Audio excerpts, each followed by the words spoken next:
Okay, it worked. Oh, Yeah, finally. I just need to go to the studio and to make it, public.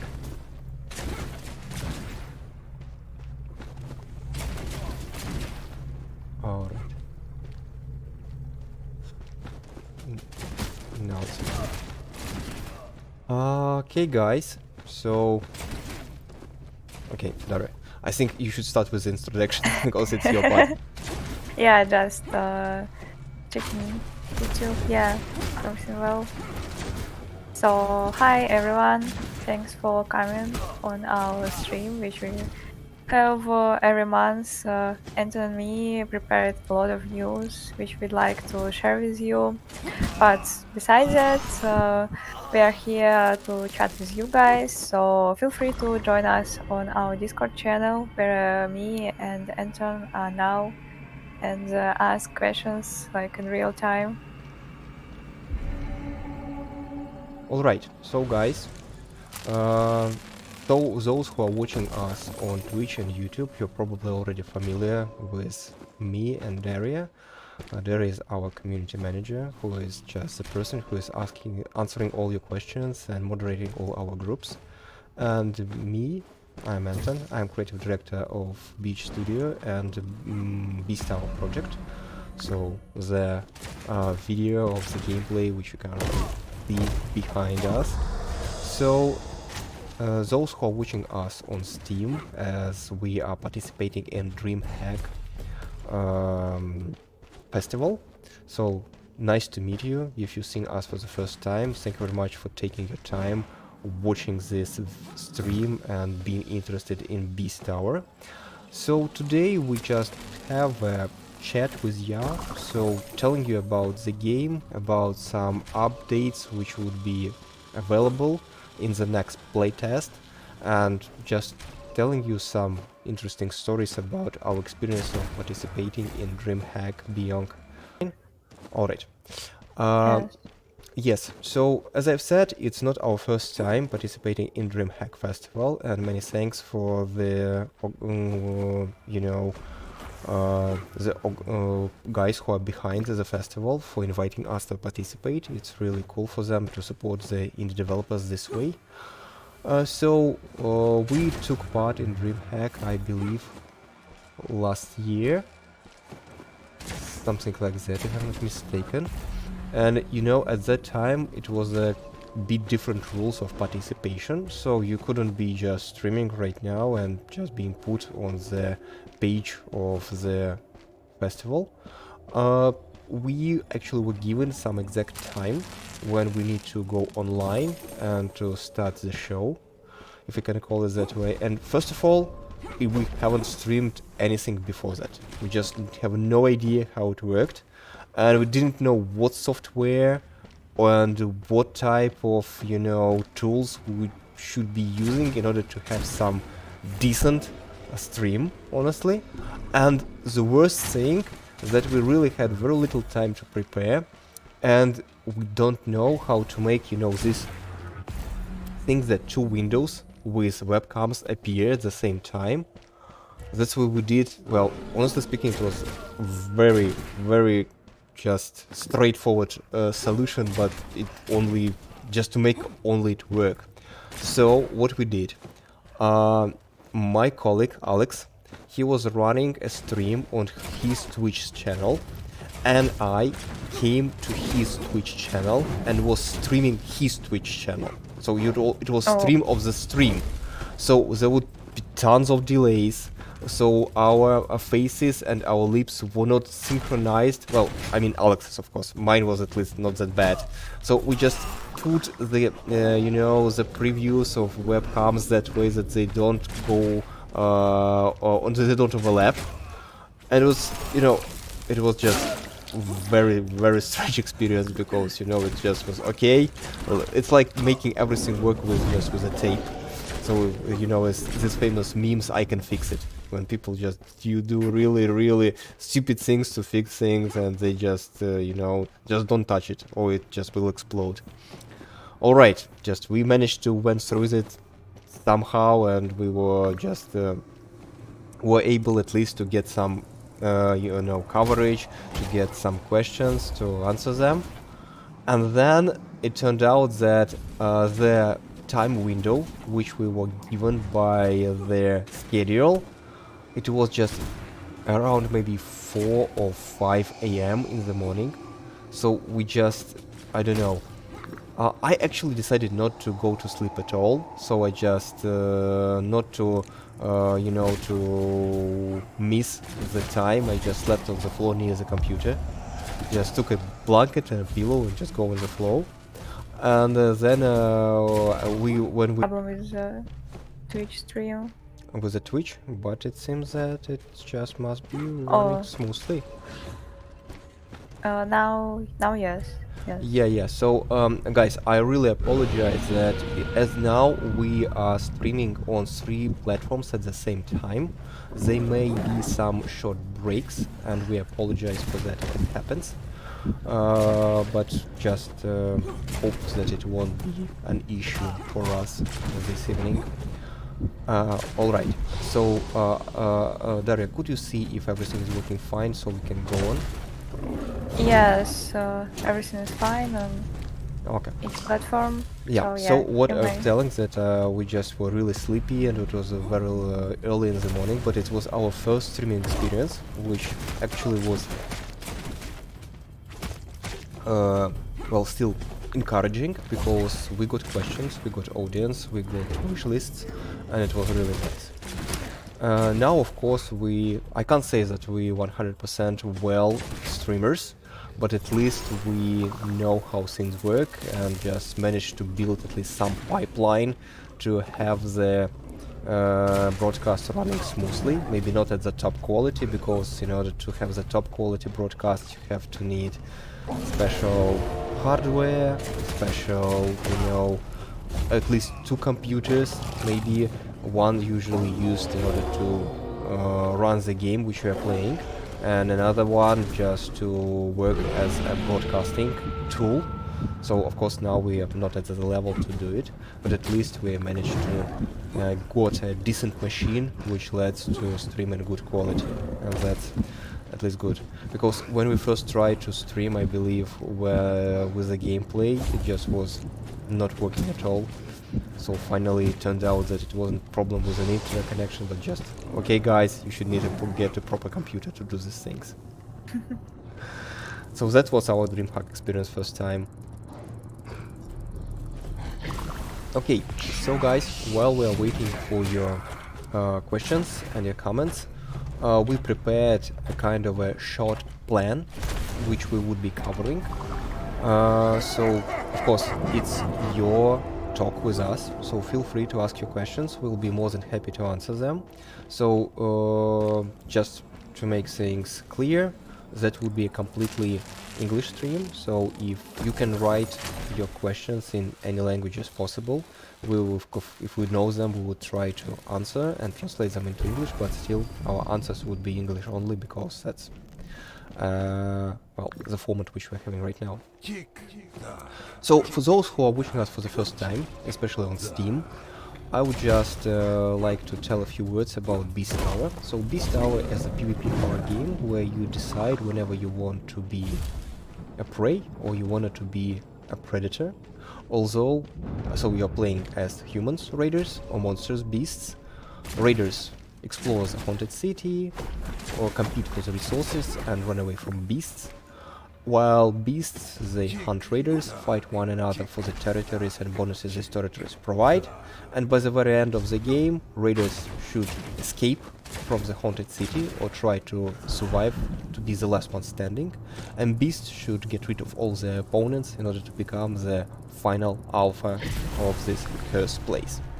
So it's a game, has lots of parkour, vertical gameplay, chases, upgrading skills for fighting and fulfilling quests, and a lot of other cool stuff. So just keep an eye on the video which is running behind us, so to get some idea about what the game is and how you can play it. But now we, I believe, can move with the questions, and just to tell what will happen in the next playtest update, which we are currently working on. So guys, yes, we do have a demo button available on our Steam page, but we don't run our service 24/7. That's why when you download the demo, you would find just in the lobby, the big yellow button, which would lead you to the schedule dock, so you can check at what dates, at what times, and it's just given in all the, time zones possible, so you can understand when you can play the game to get your hands on Beast Tower.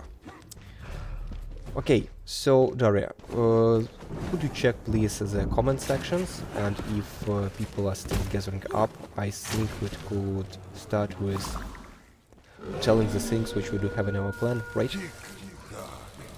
Yeah, there is a question on YouTube. What games did you play recently? Which ones did you like the most and the least? Okay, so you see, this year I really got into roguelikes. I mean those which have a kind of a top-down camera. So I tried out Curse of the Dead Gods, this with South America style of a conquistador traveling around the hidden temples and fighting creatures from Southern America mythology. Then I played Hades, this brilliant game by Supergiant Games about Greek mythology.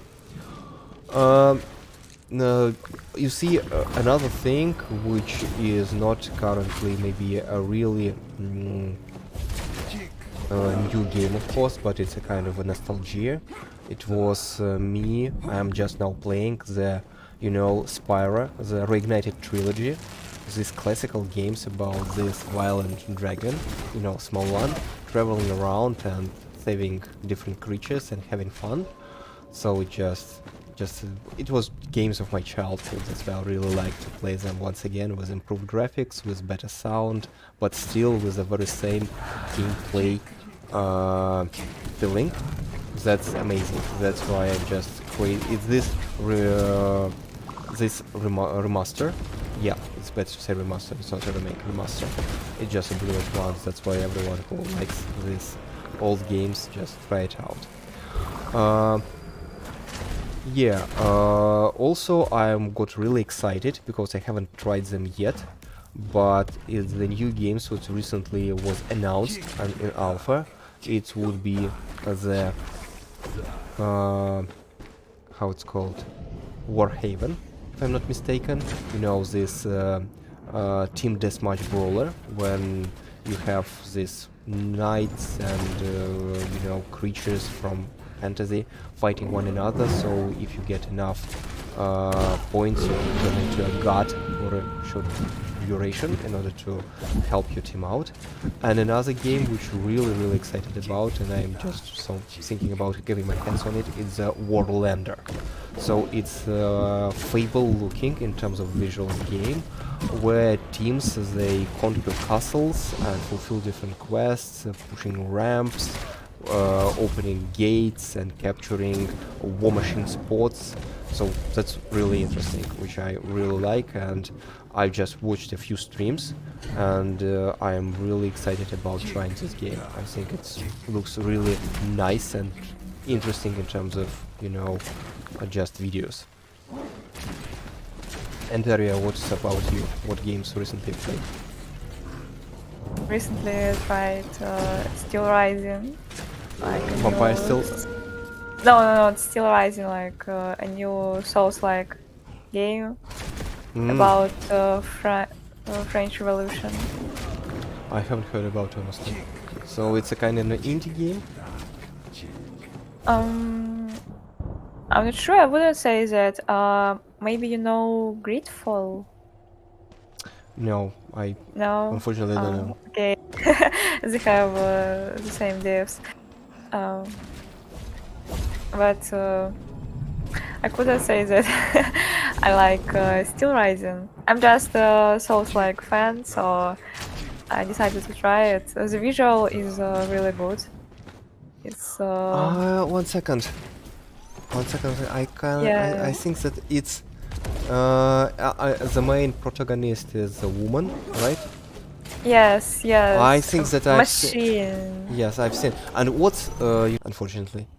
So Oh yeah, okay. yeah. And what's the feature? What's the main feature of the Still Rising? Because I'm not a big fan of Souls-like games because I can't say that I played them much. That's why I'm not the one to judge. I even just can't make my own mind. I played maybe around 1 hour of Dark Souls 3. And I was really surprised that everyone just told me that it's this game when you die, and it's really hard to kill the bosses, and you just need to spend tons of time to understand how to fight them, or need to watch the tutorials, which is a kind of a cheating and breaking most of the fun of the game. So, I believe you've played Dark Souls 3, right? Yes, I played. So you remember the very first boss? And I Yes. came just to him, just, face to face, just toe to toe, and just I was starting smashing, and kill him. And actually, one friends of mine told me that's the most viable tactics against this one. And I was okay, I was so surprised. Okay, why I killed this dude so fast? Of course, I died around 5, maybe 10 times, but not really much according to what people usually say about Dark Souls 3. Actually, Still Rising in comparing with Dark Souls is much more easier. Like it's very easy, and I think that if you want to try Souls-like games and you never played them, so Still Rising will be a good start. Yeah. So, and you see, for example, of course, can't, we shouldn't be talking much about Dark Souls and Bloodborne and Sekiro, because people know them. But you see, even in this case, although these games are developed by the very same team, they have their own interesting feature. For example, Dark Souls, okay, it's a classic game, so we're just starting the Souls-like genre as a whole. We have Bloodborne, when you have, these weapons which switch from one thing to another. You have the pistol, which allows to interrupt and briefly stun your opponents. And Sekiro is just, you need to become the parrying master and shouldn't be rolling all just rolling. It's not about it, just parrying. In case of a Mortal Shell, you, I believe, know this Souls-like game from indie developers, right? About it, I suppose. So it's a kind of a game which visually looks like a Dark Souls 3, but you see the idea is that you get a shell. It's a kind of a body which you move with your soul, and when this body is destroyed, you get kicked out of this shell, and you just look like, such kind of an undead thing, where you can still fight, and if you manage to survive for some time or something like that, you can move to the shell once again. So that was a kind of a idea behind the game, which was making defined from other games. So, and what could you call this definition feature of Still Rising?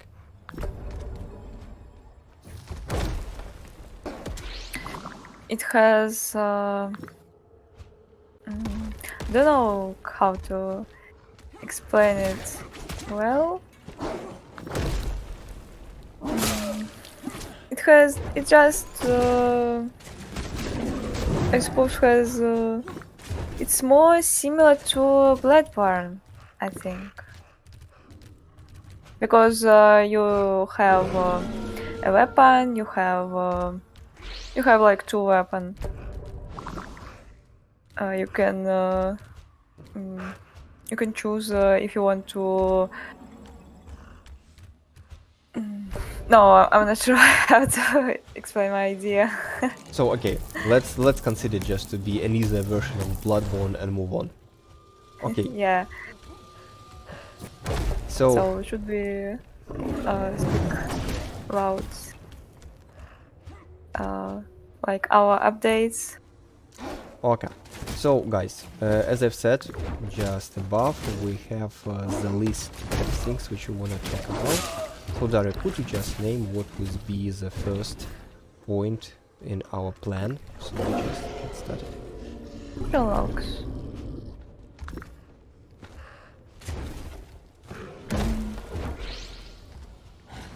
Like the new interface. We have Yeah, the new nicknames. interface. Also, guys, I just want to remind quickly that you can go into our Discord, and we are sitting and chatting and having our talk in the open voice channel. So please join us and feel free to ask your questions just online. So be part of our stream actually. And the only thing which we would ask you, just please use English, because this stream is in English only.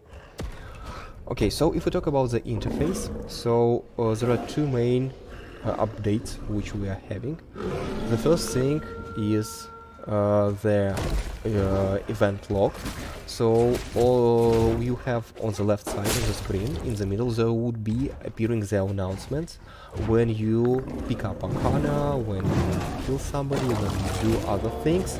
So you actually can see what's going on and what amount of experience do you get for what action of yours. That would help you out just to get a better understanding of the game and to see what is the most efficient way of you to play personally. The second thing is, for a long time we were thinking if it's a good idea or not, because we have the idea of keeping the UI as subtle as possible, but as far as we are making a multiplayer games and people want to compete one another, we decided that finally we would be adding the nicknames to the game. So now when you fight somebody, when other people fight you, you can see the nicknames, either when you just deal damage to somebody, so you can see the health bar and the nickname, or if you come close enough in order to just be able to see who is near and what amount of health he or she has. So this is a feature when people just badly requested for quite a time, so this time we finally managed to add it to the game. Well, I can't say that it was a big issue of adding this. It was just our, not really understanding if it's a really good idea, because to keep this kind of a mystery, because we don't want to make this tower a completely fighting game where you just do is player killing. So it's a game about parkour chases and moving vertically and using parkour and outsmarting your opponent, of using different escape tools and hiding places and just using more your cunningness rather than aiming skills in order to get an upper hand. Well, that's why we just thought that maybe using nicknames wouldn't be a good idea, but still people asked for it so long and so much that we decided finally that okay, if it's that thing that community wants so badly, we should be adding it. And of course nobody can deny that a really sweet feeling of revenge when you finish off somebody who killed you several times before.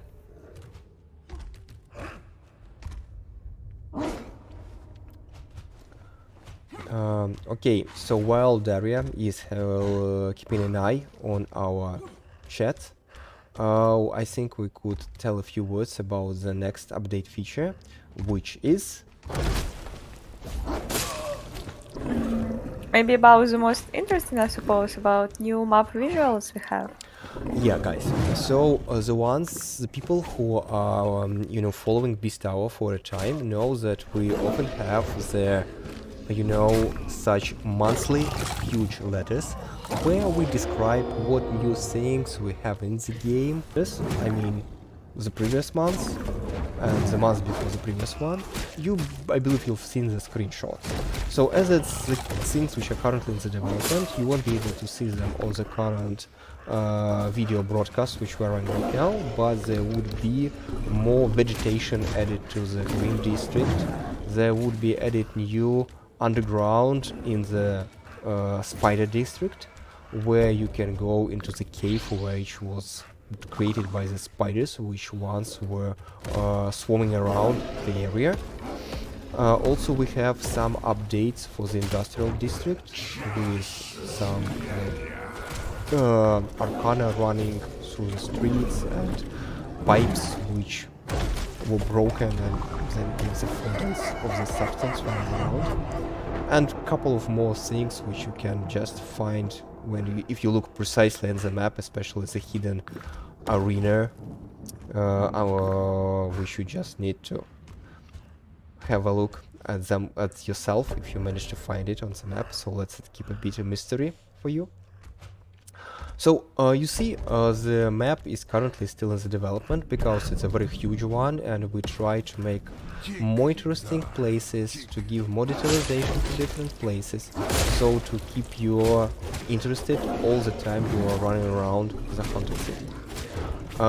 Yeah, and I need to just thank greatly our team of level designers and 3D artists, because we're really doing a really good job, and people coming with marvelous ideas, which we're just looking forward to sharing with you in the next playtest.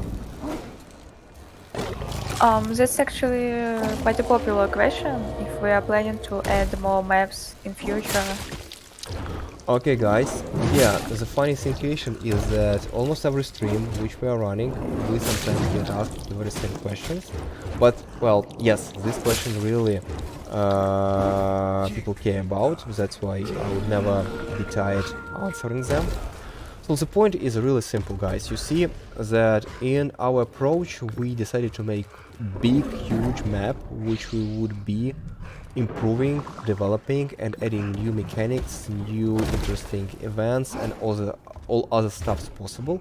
Maybe to some extent it's a kind of a battle royale approach we can find, for example, in Fortnite, where you have one huge map which you just rework and improve just all the time. So we gonna have the very same approach, at least at the beginning. Because, you know, making big maps like we need for the project, it's not an easy thing. And also people just need quite time to get used to one map and to learn how it works. Because sometimes we get a feedback that, okay, I think that, for example, a person played during the playtest about 4 games, said, okay, I believe we tried 2 or 3 maps, right? We say no, it's actually one map which we've been playing all the time, because we do our best to make the map as diverse as possible, with several districts, with several sub-locations, with undergrounds, with the roof levels, and so make them all try to make the map as diverse as possible.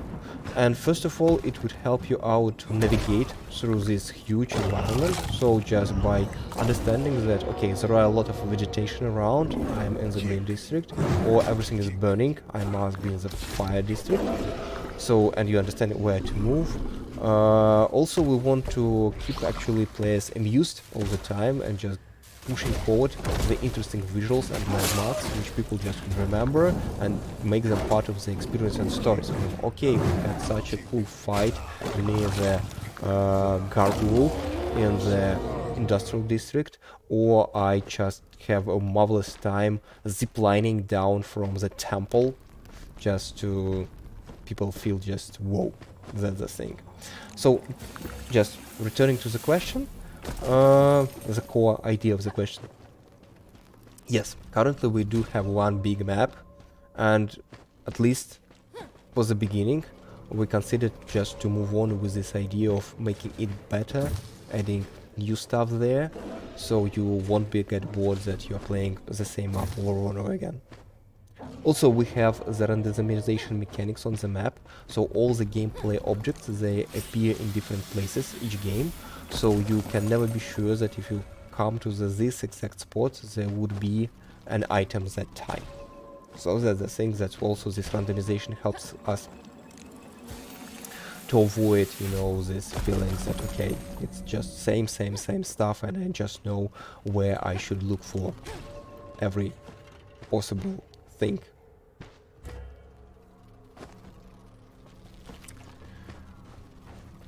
Alright, so let's have a look at some more questions or move on with the next point of our plan. Yeah, unfortunately there is no question. So the next is about ziplines. Yeah, ziplines is our new escape mechanics. So just before telling you about zip lines, I just need to say what's actually escape mechanics are.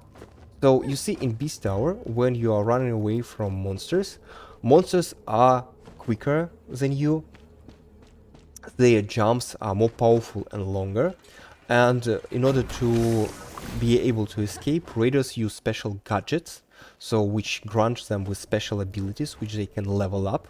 Also, they use their parkour skills, so they're not faster than beasts, but they are not that heavy, so they can change the directions easier, and for them it's well, they can be more swift on short distances actually. But another thing which helps you to avoid being caught, it's a lot of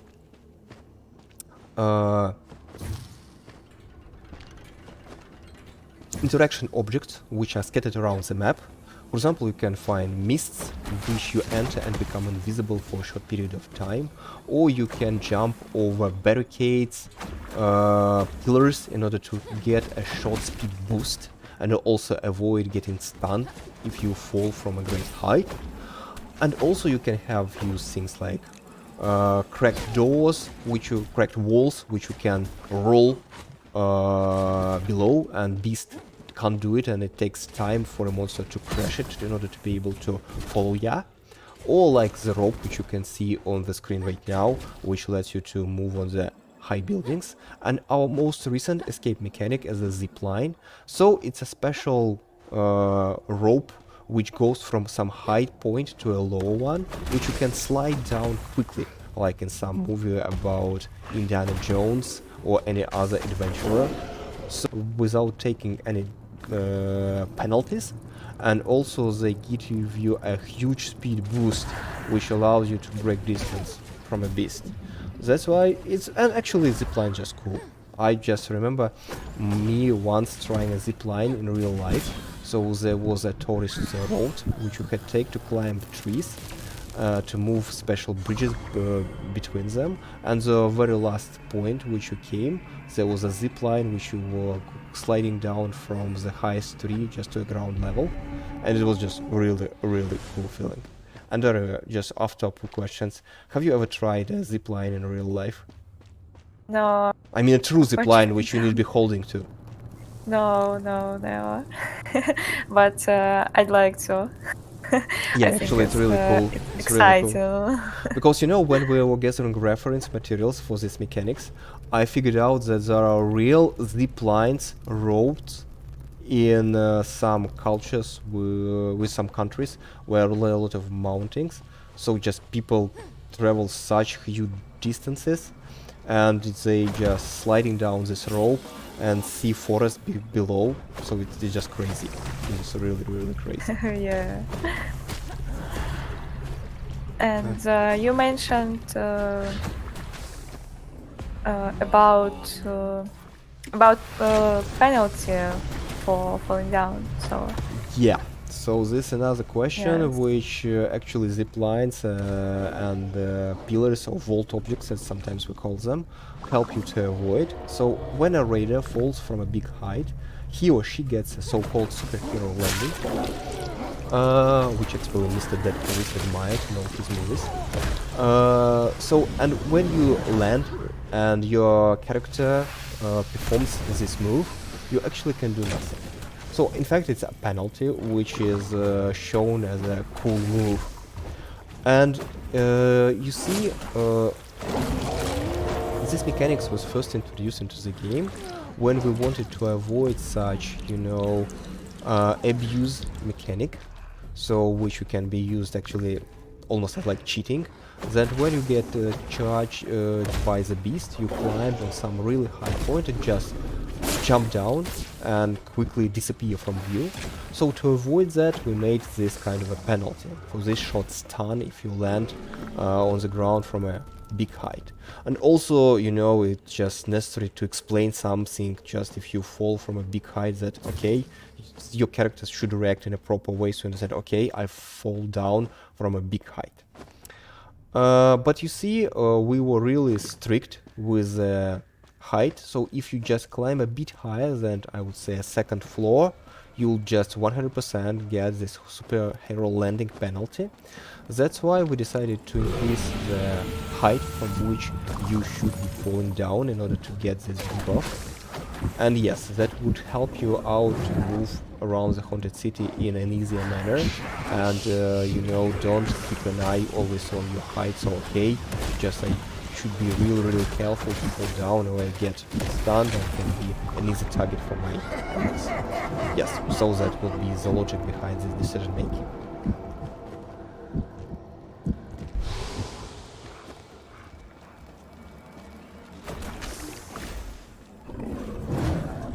Okay, seems that people are really interested to figure out all the updates which we plan to talk about. So if you don't have any questions right now, let's move to the new one. And also, Daria, could you please check if we have any questions in Steam? Usually, because it would be not a good thing if you miss out the questions there. No, there were no comments, but now it's freeze. Sorry? It I can't see the stream. On the Steam page? Oh, yes, now it's well. You see, the problem is works. when you enter the Steam Yeah. page, just the Steam page itself needs some time to get you into the stream. That's why it's okay. Don't worry. Now everything okay. So next is about bridges. Yeah, so you see, one of the main ideas behind Beast Tower is to provide the real vertical gameplay. So you see, there are a lot of 3D games where you have marvelous views, huge buildings, big distances, and so on and so forth. But in fact, you are moving only in one dimension. So you just move on a ground level and you don't climb anything, and you can't jump high, or you can't in no way interact with the height of the objects nearby. So it's done just for the visual sake. The good example would be the mentioned Souls games, especially Bloodborne, when you have these huge towers, enormously castles. Well, of course you can climb them. I mean, you can ladders, you can move inside and move from floor to floor, but it's not like it's a big part of the gameplay when you always change height. So for me, games with vertical gameplay are like Titanfall, for example, where you just need to use the verticality all the time in order to get an upper hand and not to get behind others.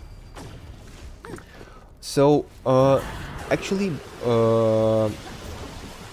Beast Tower has 3 levels. So it's ground level, when you're just running on the streets. You have the underground level, when you can go below the streets and use tunnels in order to move quicker around. And you have the rooftop levels, where you need to jump from roof to roof in order to move. So every level has its own advantages and disadvantages, but we wanted, you know, to emphasize the idea that you can use any of these levels to move almost in any point on the map which you like.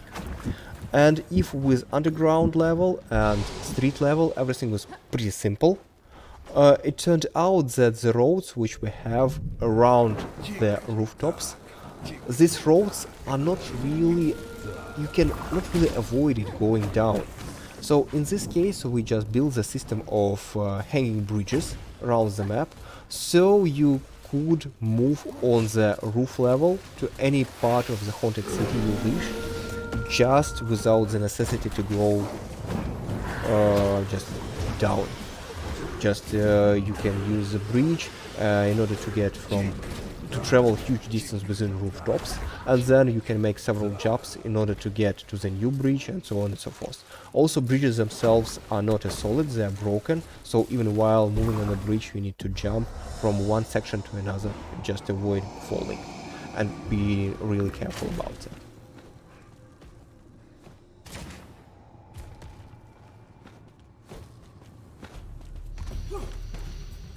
Okay, so let's move, I believe, to the next question. So Well, and what is actually your opinion about the bridges? You, as being a developer, you of course saw them, you know, earlier than most of our players because they haven't actually tried it out. So, what do you think about bridges? Do you find them efficient? Do you like using them? So, what's your experience? Yeah, I like them, and actually, while you were speaking, I just there came an idea. What if beasts would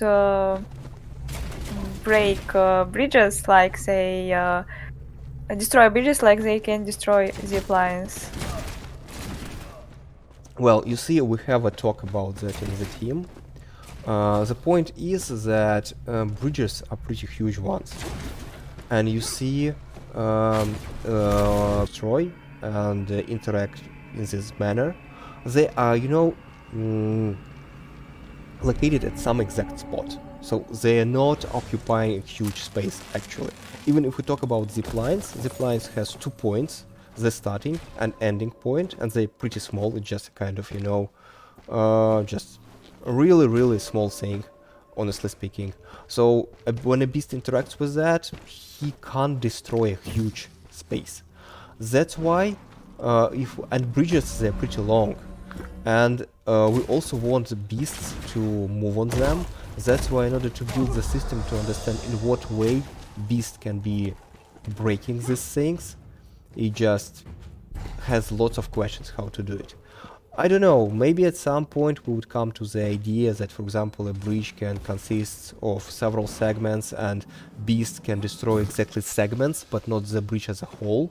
So just not, because you see, let's assume there would be a 20-meter bridge, and we do have some of them, and you are running as a raider on the bridge and suddenly it collapses and you just don't know what happened.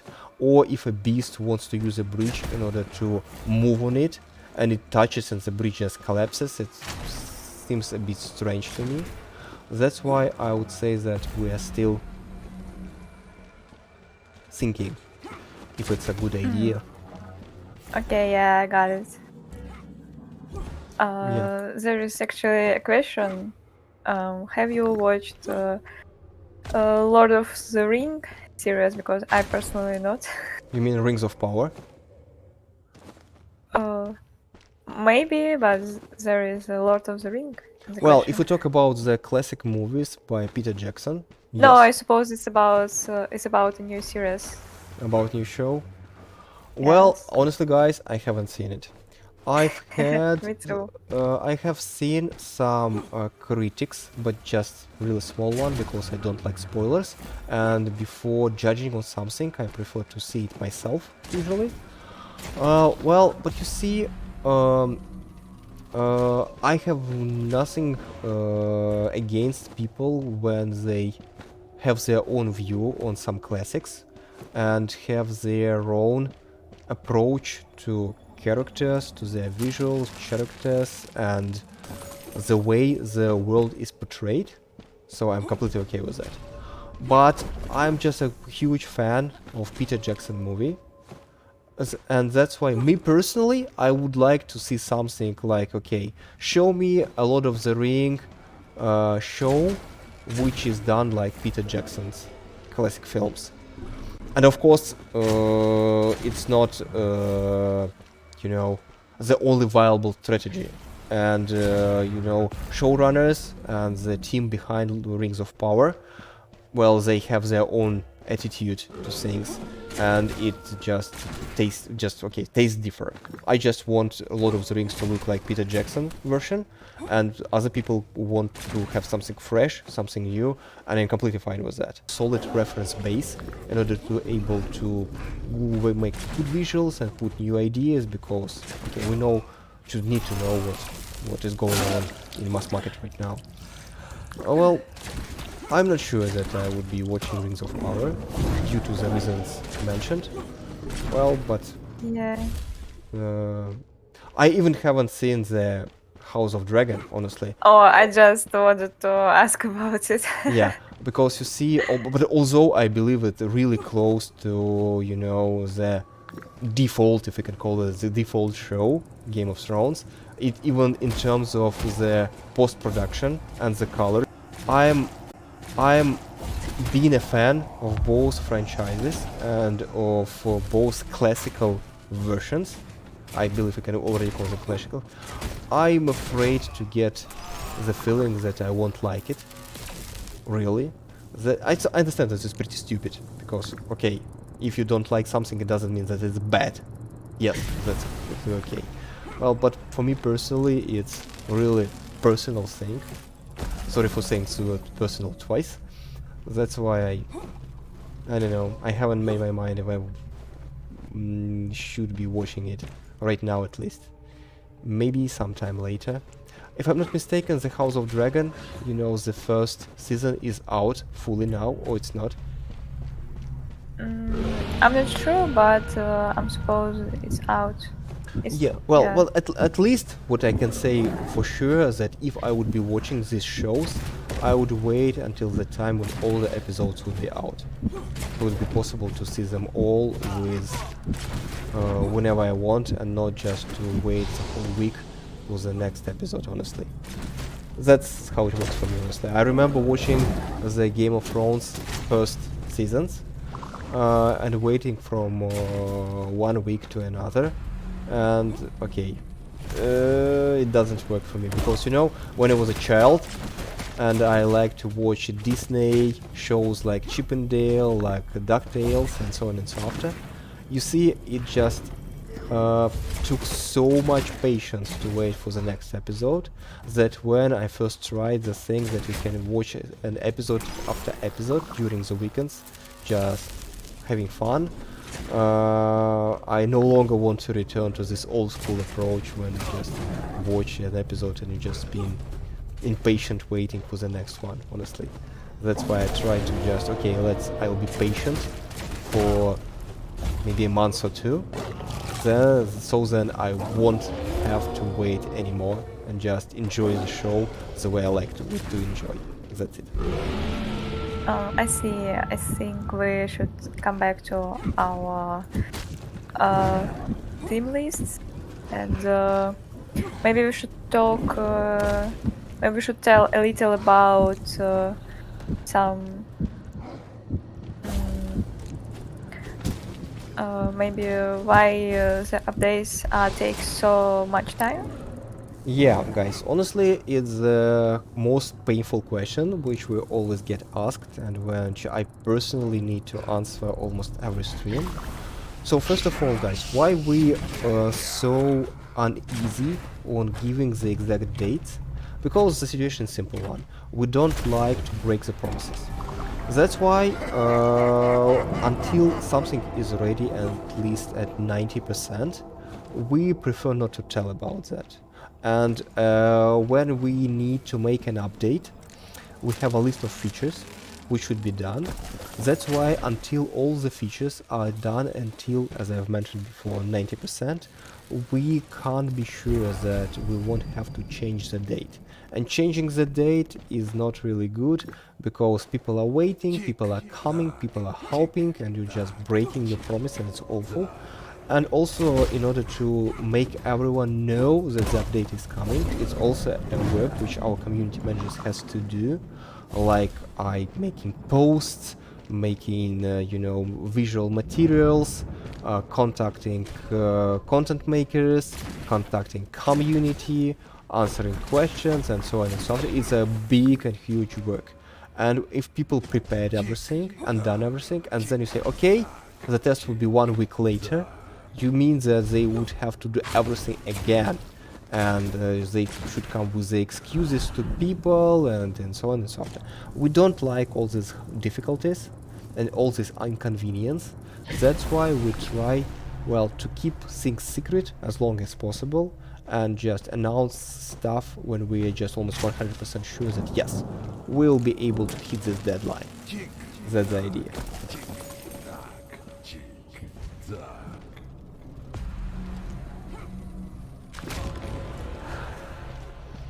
Okay, Daria, I think that we are around 5 minutes left, because this stream was planned for actually 1 hour Or time. now? Yeah. Yes, so let's have a look if we have any questions left in the chat, and then decide what thing we should talk for the left time. No questions in chat. And as we have a few minutes, maybe we should mention something about the next playtest. Oh, what do you mean? Oh, okay, so, and what exactly do you think I should be paying attention to? When will it be? Okay, alright. Actually, we had a talk with community managers about that, and our community developer just forced me to give at least some kind of a date. So currently we are planning, and we do our best to have the playtest at the second half of this fall. So guys, sorry that I'm not giving the exact date, but as I've said earlier, you know the reasons for that. That's why, yes, our current plan for the second half of the fall.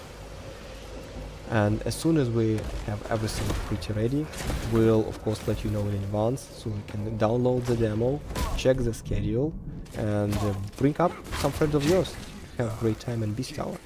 And if you've read our newsletters, I mean 2 most recent, and were listening carefully during this stream, you already know about lots of cool things which would be added this time. So believe they are not really frequent and they are not really long, maybe about 1 or 3 seconds left. Okay, so guys, I just want to thank you for being with us all this evening and asking questions and paying your interest through this tower.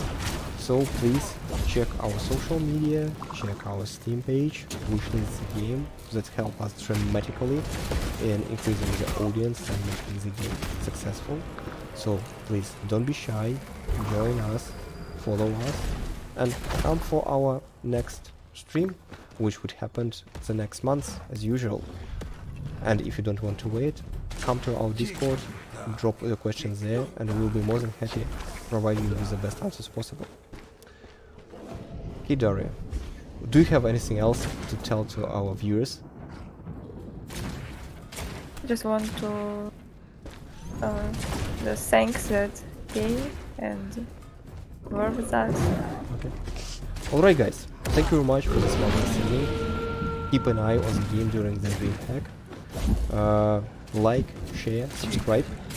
See all our social media which suit you. We have Discord, we have Twitter, we have all types of pages which are just popular nowadays. YouTube, Twitch, TikTok. We don't have TikTok. Check it out for cool video moments from the game. And the beast will come. See you next month. Have a great day. Bye bye.